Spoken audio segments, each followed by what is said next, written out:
Rev up your engines!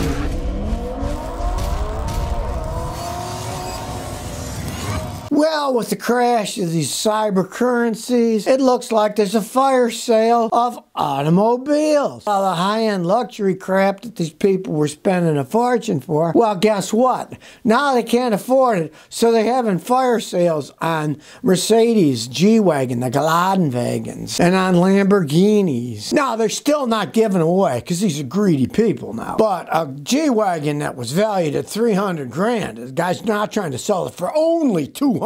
What a bargain, you know, buy two of them. One guy had a 2021 G-Wagon. He had to sell it at auction, and they only got $187,000 for it, which was $80,000 less than it was the previous year. That's why I always laugh about people. They think buying cars is a good investment. It's a terrible investment. They always go down. There's fantasy prices at the end of coronavirus is starting to dissipate now, but it's dissipating faster for the rich ones because now they don't have the money to throw out because their cryptocurrency has evaporated. Just like the one I did the other day. The big bars in Miami were whining that nobody's buying these $50,000 a night exclusive tables anymore. All the crypto nerds are gone. Well, now it's affecting the rich used car market. So if you're in a mood to buy an expensive car, you might get a better deal. And of course, as anything else, the market is what drives the whole thing. What they're asking and what they're getting could be a completely different story. My advice, you want to buy one of those fancy, expensive cars, wait a while. They'll come down even more. On Auto Trader recently, there were 1,606 G-Wagons, the Mercedes G-Wagons. A lot of them for sale. Nobody buys them. Guess what? Price is going to drop down.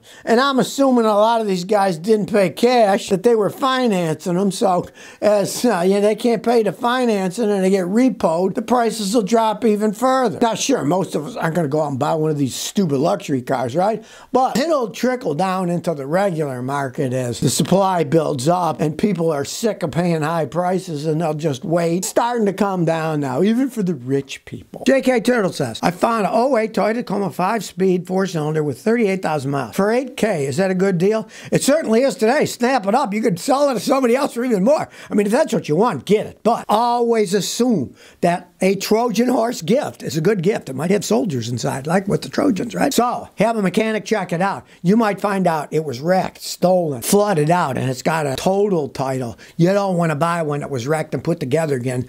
That could have problems to it. If it's clean, yeah, snap it up. But do have it checked out because that's less than they normally go for with that mileage today. So I'd be kind of leery. Was it wrecked, flooded, stolen, or something? Look at it closely because there's a lot of deals out there that look too good to be true, and then when you get there, you find out, boy, they really are too good to be true. But if you check it out, it'd be a great vehicle if it didn't have any problems. Stephen Riccio says, Scotty, what is society going to do when there's no more gas cars on the road by 2034? You're misreading it all. They say by 2034, they're not going to be selling brand new internal combustion engine vehicles. Selling, not driving. You can buy used ones. You can keep driving yours. You know, don't get scared by all this nonsense the politicians are trying to throw out because politicians and bandwagons go together. When they're talking, the bandwagons are coming with all the bunting and the red, white, and blue and the flags, right? And they're all cheering away.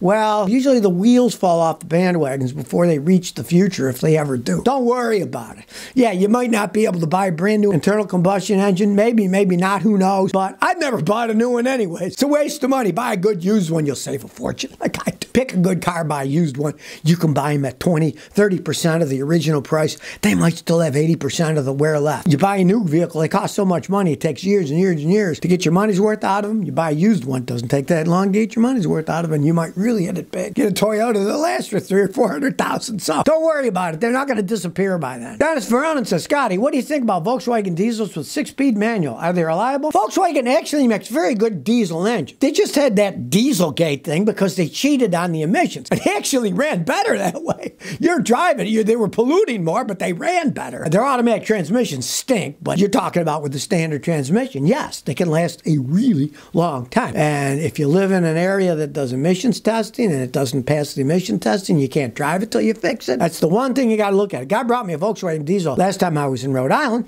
and he had 300-something thousand miles on it. It was an old one before they went to this electronic stuff and the filters. It had no diesel filter on the the exhaust, and it ran like a clock. So if you're looking at it, you might look at the older ones. Before they put all this anti-pollution diesel filtration system, the computer-run diesel injection systems versus the old Volkswagen diesels that had mechanical injections that could run forever. Brad Sassy says, I got 2017 Ford Escape S with a 2.5-liter EcoBoost. Makes a rattling noise when I accelerate. What, any idea what it is? Okay. If it only does it when you accelerate, rattling. That's generally the valves are rattling because they're either carboned up or your ignition timing is too far advanced because your timing chain or something is worn in the engine. Another rattling sound is your catalytic converters could be going bad and they will rattle. Now that's easy to figure out because you go under the car and you see where the cats are. You hit them with a hammer, rubber hammer. You hear them rattling, you know they're starting to wear out. But if they don't rattle, and when you step on the gas and it rattles, it kind of sounds like marbles rattling, you got a problem with your ignition timing. And those is usually a worn timing chain. Or you got really cheap gas in your engines all carboned up,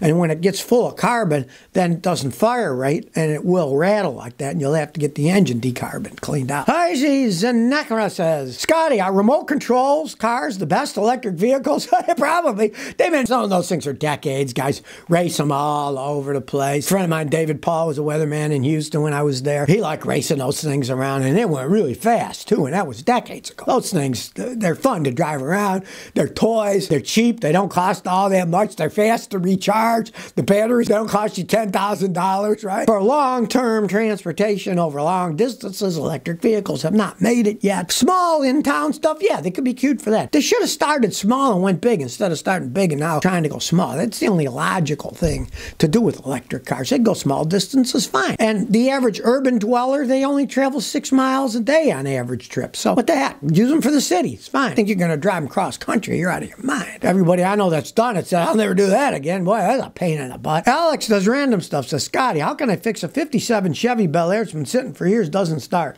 Sitting in a friend's junkyard for years, and I'm going to help him fix it. All right, start by watching my video. Getting an old car running that's sat for years. Watch it and try everything in that video. And hopefully the engine isn't locked up. Here's the other thing, though. You say, been sitting in your friend's junkyard for years. If that thing's been sitting out in the rain, bring it in a garage first. Lift it up and look at the frame. If it's all rotten away, don't waste your time.